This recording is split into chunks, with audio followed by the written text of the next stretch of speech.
ஸ்ரீநாத். ஸ்ரீநாத். ஸ்ரீநாத். என்னை வாழ வைக்கும், என்னை வெற்றி பெற வைத்த இந்த தூத்துக்குடி மக்களே, உங்களை திருச்செந்தூர். திருச்செந்தூரா? திருச்செந்தூர் இல்ல, அப்ப ஏன் இங்க வண்டி இங்க விட்டீங்க? நாங்க எது பண்ணாலும் சம்திங் டிஃப்ரெண்டா தான் பண்ணுவோம். ஓ, அதனாலயா? சரி சரி. இப்ப இதை நம்ம எப்படி உல்டாவா மாத்த போறோம்? இப்ப வந்து அசிங்கப்பட்டுட்டோம், கேவலப்பட்டுட்டோம், சந்தி சிரிச்சிருச்சு, மானம் எல்லாம் போச்சு. இப்ப வேற தொகுதிக்கு வந்து ஓட்டு கேட்ட அந்த கேடி பிள்ளா விளையாடுறாங்க, ஏழே இது உங்க தொகை இல்லடா, அதோட முடிஞ்சு போச்சுடான்னு கேள்விப்படுத்துவாங்கல்ல, அந்த மாதிரி ஆகி போயிருச்சு. இப்ப இது எப்படி ஆகி போனதை துடைக்க போறோம்? ஆகி போனதை துடைக்க போறோம்னா 234 தொகுதியிலும் விஜய்ங்கிற மாதிரி 234 தொகுதியிலும் ஸ்ரீநாத். இந்த தொகுதியில் நின்னது நான், அதாவது தூத்துக்குடியில் நின்று வெற்றி பெற்றது நான் இல்லை, திருச்செந்தூரிலும் நான் இல்லை, ஸ்ரீரங்கத்திலும் நான் யாரும் இல்லை, எல்லா தொகுதியிலும் வெற்றி பெற்றது விஜய். அதனால எந்த தொகுதியில நன்றி சொன்னா என்ன? நன்றிக்கு நன்றி சொல்லி நன்றியின் பின்.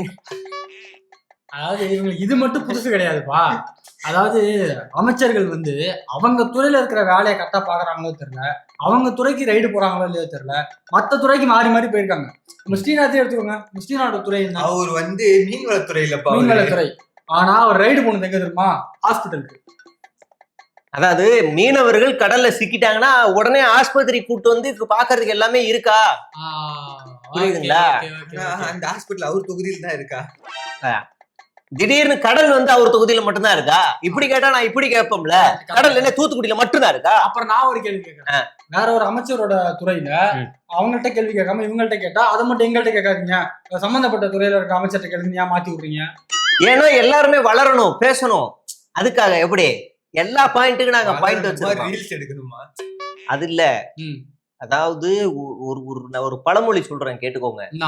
அரிது அரிது அரிது, மானிடனாய் பிறப்பதல் அரிது, அதனினும் அரிது தளபதியின் தொண்டனாய் நண்பனாய் பிறப்பது அரிது.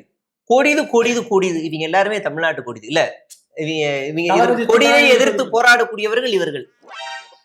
அதனால இப்படி வந்து சொல்லி நம்ம வந்து பழமொழியில வருது. நீ எதுல திருக்குறள்ல வருதா? அப்போ தெரியல, பைபிள்ல வருது. வேற என்ன? அடுத்து பாட்டிலுக்கு 10 ரூபான்னு பாடுவாங்க, ஓட்டுக்கு காசு கொடுக்க மாட்டேன்னு சொல்லுவாங்க.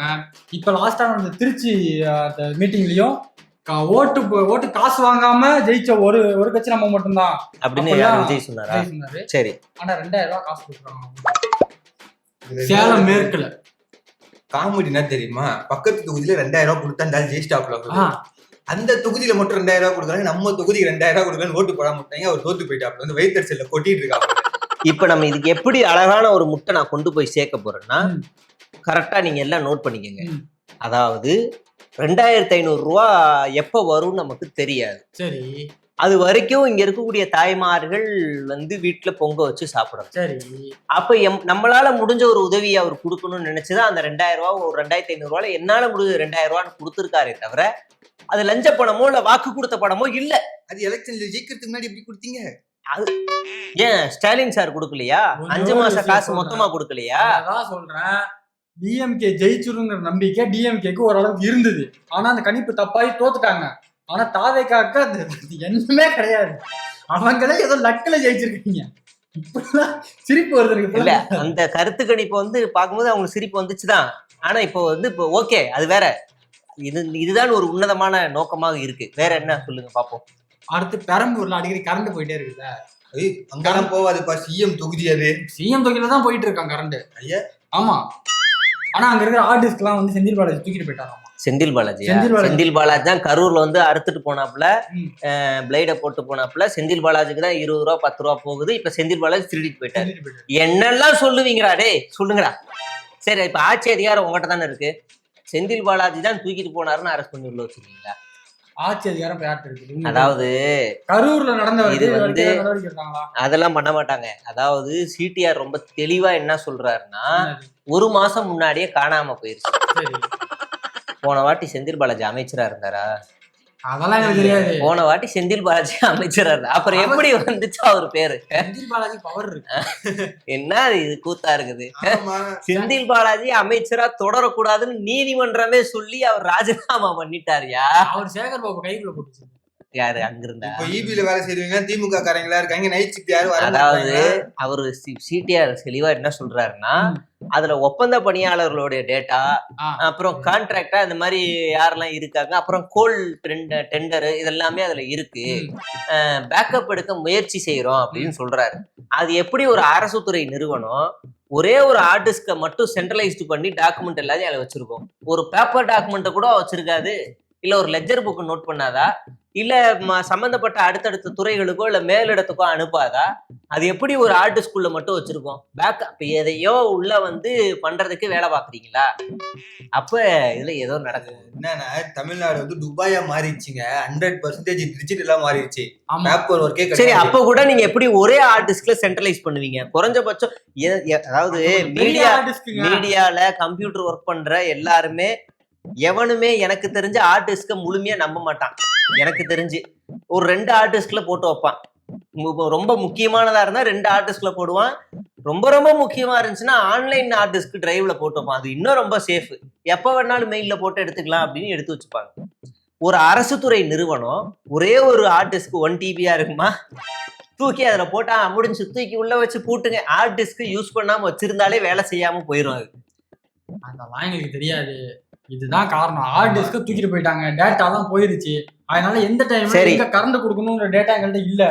அதனாலதான் கரெக்டா நாங்க கரண்ட் கட் பண்ணோம். அப்ப பெரம்பூர்ல வந்து ரொம்ப பெரிய முட்டா இருக்கு. அதாவது பெரம்பூர்ல என்ன ஆகி போயிருச்சுன்னா எல்லாருக்கும் பார்ட் டைம் ஜாப் கொடுத்துருக்காரு முதலமைச்சர் பெரம்பூர்ல.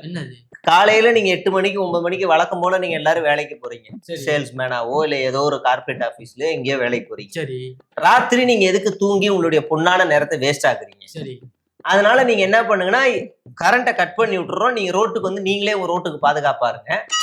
இல்லன்னா நீங்க இபி ஆபீஸுக்கு போங்க. இபி ஆபீஸ்ல எவனும் இருக்க மாட்டான், இபி போன் மட்டும் அடிச்சுக்கிட்டே இருக்கும். அப்ப அந்த இபி ஆபீஸுக்கு நீங்க ஒரு பாதுகாப்பை கொடுத்துருங்க. இது ஒரு உங்களுக்கு வந்து இது வந்து உடல் ரீதியாவும் அவங்க வந்து ஸ்டாமினா கிடைக்கும், அதிகமா தூங்காம இருக்கிறது. வீட்டுக்கு போயிடுறாங்க, அவருக்கே பாதுகாப்பு கொடுக்குறாங்க. நீங்களும் வாங்க சார், உங்களுடைய உடலையும் நாங்க டெவலப் பண்றோம், அவரையும் வெளியே கூட்டு. ஓகே, ஆனா அவர் மட்டும் ஏன் 4:00 வீட்டுக்கு ஓடிடுறாரு? அது வந்து அவருக்கு நாளைக்கு என்ன பிளான் ஸ்கெட்ச் போடணும், அதுக்காக அப்படி வேலை இருக்கு. அதனால அங்க போக வேண்டிய சிச்சுவேஷனுக்கு தள்ளப்பட்டிருக்காரு. வேற என்ன இருக்கு சொல்லுங்க. சரி, பாதுகாப்புன்னீங்களே, பெண்களுக்கு பாதுகாப்பு எங்க இருக்கு? அதுக்கு என்ன பண்றது? இப்ப திருச்சியில 11 வயசு ஒரு சின்ன குழந்தைய ரேப் பண்ணிருக்காங்க. அந்த பாதுகாப்பு எங்க போச்சு? எல்லாமே வருங்க. இப்ப வந்து டிஜிபி வந்து அப்பாயின்ட் பண்ணிருக்கோம். நேத்தான் பண்ணிருக்கோம். இனிமே பாருங்க, அது வந்து எல்லாமே நடக்கும். ஒருவேளை நடந்துச்சுன்னா அப்ப வந்து அது திமுகன்னு சொல்லிக்கலாம். ஆனா அவர் அப்பாயின்ட் பண்ணிருக்காங்கல்ல, இனிமே அது சிறப்பா நடக்க வாய்ப்புகள் இருக்கு. அதெல்லாம் தடுப்பாங்க இனிமே. அறிமுகப்படுத்த சொல்லுங்க. அது அடுத்த வாரம் அவரோட பிறந்த நாளுக்கு லான்ச் பண்றோம். விஜய் பர்த்டே அவருக்கு பிறந்த நாளுக்கு. அப்பதான் அந்த நாள்ல இருந்து அந்த நாளுக்கு அப்புறம் ஏதாவது நடந்துச்சுன்னா அசிங்கமா போயிடும். பரவாயில்ல, அது பாத்துக்கலாம். அந்த நாள் அன்னைக்கே என்ன நடக்குதுன்னு பாரு. எத்தனை இடத்துல ஸ்டெண்ட் பண்றாங்க, எத்தனை இடத்துல. இதோட 27 சம்பவங்களா 27 தான் வந்திருக்கு. அதனால இது பயப்படுறது. இது வரைக்கும் அண்ணா ஆட்சிக்கு வந்து 27 தான். 111 பெண்களுக்கு எதிரான மட்டும், பெண்களுக்கு மட்டும் தான் நடந்துச்சு. அதுல சிறுமிகள் மட்டும் 64. இப்ப எத்தனை சொன்னீங்க? 27 தாவேகா வரும். இருக்கலாம், வாய்ப்பு இருக்கு. முதல்ல கட்சி ஆளுகளை கண்ட்ரோல் பண்ணல 50-50 கிரைம் குறைஞ்சிரும் போல இருக்கு. அந்த அளவுக்கு போயிட்டு இருக்கு. திடீர்னு இந்த இன்பதுரை கேள்வி கேட்டிருக்காருங்க, அதுதாங்க மெயின். அவரெல்லாம் நாக்கப்படுங்க மாதிரி கேட்டாரு. திடீர்னு ஒரு மூளை வேலை செய்தா இல்ல அவங்க டீம்ல யாராவது அப்ரண்டிஸா இல்ல இன்டர்ன்ஷிப்பா ஐடிவிங்க வேலைக்கு வேணா சேர்ந்துட்டானான்னு தெரியல. ஆக்கப்பூர்வமான கேள்வி எல்லாம் எழுதி கொடுத்துருக்காங்க. ஒண்ணும் இல்ல, இசட் பிரிவா எக்ஸ் பிரிவா ஏதோ பிரிவுல பாதுகாப்பு கொடுத்துருக்காங்க சிஎம்க்கு. அந்த பிரிவிலேயே மத்தியில இருந்து கொடுக்குற பாதுகாப்பு. ஆமா, அந்த பிரிவிலே எப்படியும் பார்த்தாக்கா இவரு கார்ல போகும்போதோ இல்ல தலைமை செயலர் சும்மா நடந்து போகும்போதோ பின்னாடி ஒரு 10 பேர் திருன்னு உடையாடுறாங்க. மிஷின்களோட இருப்பாங்க, உடையாடுறாங்க. இவர் அவங்க உடையாடுறாங்கன்னா இறக்கலாம் போடாம இவர் பாட்டுக்கு ஏறி உட்காந்து பேட்டரி கார்ல சுத்துறாரு, இதெல்லாம் பண்றாரு, அதெல்லாம் ஓகே. அந்த பிரிவு மேல ஒரு பாதுகாப்பு நம்பிக்கை இல்லை போல. ஏன்னா அவருக்கு வந்து பின்னாடி ஒரு சேஃப்டி கார்டு ஒருத்தர் இருக்காரு. நல்ல அமுல் பேபி மாதிரி ஒருத்தர் வெளியே உட்கார்ந்துருப்பாரு. ஆமா ஆமா. விஜயண்ணாவை நோக்கி மஞ்சள் கலர்ல ஏதோ ஒண்ணு வரவும் அதை பச்சக்குன்னு பிடிச்சாரு அவரு அப்படின்னு ஒரு வீடியோ போடுவாங்கல்ல. அந்த பாதுகாப்பு கலர்னா விசிலியா? மஞ்சள் விசிலு துண்டுடா, துண்ட சுருட்டி அடிப்பாங்க. நீ எதையா நினைக்காத, துண்டது மூஞ்சியை நோக்கி வரும்போது பஜக்குன்னு பிடிச்சு ஓரமாக கழட்டி வைத்தார். அப்படி அழுவுன மாம்பழம் இல்ல அந்த மாதிரி ஒரு பாடி கார்டு இருக்கும்போது இவங்க எதுக்கு இந்த மாதிரி கருப்பு சட்டையை போய் நம்பணும் அப்படிங்கறதுக்காக ஒரு. ஆனா நம்ம கேள்வி கேள்வி கோர்செல்லில் உள்ளிட்ட பல அடுக்கு அதிகாரப்பூர்வ பாதுகாப்பு வளையங்கள் அரசால் வழங்கப்பட்டும் முதலமைச்சர் விஜய் தனது தனிப்பட்ட பாதுகாப்புடன் வலம் வருவது ஏன்? ஏன் அவருக்கு இப்ப இந்த கேள்வியே உள்வாங்க தெரியாது. ஸ்ட்ரெயிட்டா கேட்டோம்னா வீட்டுக்கு போய் அறிக்கை விடுவார். அடுத்து மாநில காவல்துறையினர் வழங்கும் பாதுகாப்பு மீது முதலமைச்சருக்கே முழு நம்பிக்கை இல்லையா? ஆமா, பின்ன தமிழ்நாடு முழுக்க அவ்வளவு சட்ட ஒழுங்கு சந்திச்சிருக்குது, காவல்துறை மேலேயே இவ்வளவு கேஸ் வருது. அதனால இருக்கலாம், அந்த இதுல வச்சிருப்பாரு. ஆமா, அப்ப இந்த பவுன்சர் நாளைக்கு எக்ஸ்ட்ரா ஒரு 2 சம்பளம் எக்ஸ்ட்ரா தரான், வாப்பா இன்சென்டிவ் தரேன்னா கூப்பிட்டா போக மாட்டாரா? சீமான் கூட போயிருவா. கரெக்ட். அரசு இல்ல, அண்ணாமலை கூட போயிடும். ஆமா, அண்ணாமலை நல்ல பாதுகாப்புகளோட இருக்காரு. அரசு பாதுகாப்பு அமைப்புகள் சாராத ஒருவர் பாதுகாவலர் என்ற பெயரில் அவரது நிழலாக தொடர்வது செயல்படுவது பாதுகாப்பு நெறிமுறைகளுக்கு ஏற்புடையதா? அதை நாங்க பாத்துக்கிறோம் சார், நாங்க பாத்துக்கிறோம். நீங்க விஜயண்ணா அவர் பாத்துப்பாரு. அவரு காப்பு மடக்காத வரைக்கும் தான் நீங்க எல்லாம் பாதுகாப்பு கொடுக்கணும். காப்பு மடக்கிட்டாருன்னா உங்க எல்லாருக்கும் அவர் பாதுகாப்பு. அவ்வளவு. அதிகாரப்பூர்வ பாதுகாப்பு வளையத்திற்குள் அவர் எந்த விதிமுறையின் அடிப்படையில் அனுமதிக்கப்படுகிறார்? அதான் அவருடைய சட்டத்துல அவர் எழுதிக்கிட்டாங்கல்ல சட்டம், அவ்வளவுதான். இதுல என்ன இருக்கு? அவ்வளவுதான். அவரு 2026 அம்பேத்கர் அவரு முதல் கையெழுத்தே இதுதான், பவுன்சர் என் கூட இருக்கணும்ங்கறத முதல் கையெழுத்து. கடைசி கேள்வி, பாதுகாப்பு மற்றும் தகவல் பாதுகாப்பு இன்ஃபர்மேஷன் செக்யூரிட்டி தொடர்பான எந்த முக்கியமான கேள்விகளுக்கு இந்த முக்கியமான கேள்விகளுக்கு தமிழ்நாடு அரசு விளக்கம் அளிக்குமா? ஃபைன் போடும் உங்களுக்கு.